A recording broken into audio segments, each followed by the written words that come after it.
visite à la Chambre de commerce et d'industrie du Mali. Le ministre de l'Industrie et du Commerce préconise 3 mesures urgentes permettant de promouvoir la production nationale et à favoriser la mutation vers le secteur industriel. Il s'agit de l'approvisionnement du marché en denrées de première nécessité, la lutte contre l'inflation et la protection des revenus des ménages. Mohamed Kaintao nous en dit plus. Une visite de courtoisie à la Chambre de commerce et d'industrie du Mali s'est transformée en séance d'écoute pour le ministre de l'Industrie et du Commerce. Outre ceux du district de Bamako, les membres du bureau de la CECIM et les élus consulaires des régions ont fait le déplacement pour rencontrer Moussa Alassane Diallo et partager avec lui les attentes et préoccupations du monde des affaires.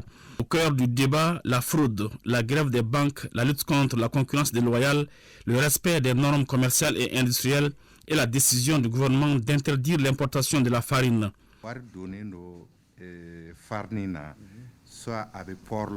Lorsque le gouvernement prenait cette décision, des opérateurs économiques avaient déjà investi de l'argent pour importer de la farine. Et une grande quantité de cette denrée est stockée dans certains ports. J'exhorte les autorités à permettre à ces opérateurs économiques de pouvoir acheminer les conteneurs.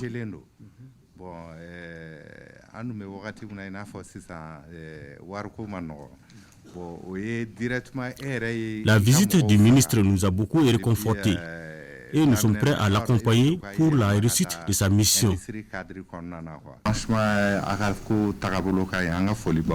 Dès sa prise de fonction, le ministre de l'Industrie et du Commerce a mis en place des stratégies urgentes visant à approvisionner le marché en denrées de première nécessité, lutter contre l'inflation et protéger les revenus des ménages. Le premier responsable du département en charge de l'industrie rassure les commerçants et opérateurs économiques et fait des suggestions. Nous nous fixons donc comme objectif de conduire une politique qui sera de nature à promouvoir la production nationale. Et cette production nationale doit être de nature à couvrir notre consommation nationale dans tous les secteurs. Une fois que nous avons dit cette politique industrielle, la souveraineté, elle est sécuritaire, elle est diplomatique, mais la souveraineté, elle est aussi économique. Vous ne pouvez pas être un pays dépendant de votre consommation alimentaire à 70% de l'extérieur et à dire que vous êtes souverain. Lorsque vous avez la capacité de produire par vous-même, transformer par vous-même et consommer par vous-même, c'est là où vous assumez votre souveraineté.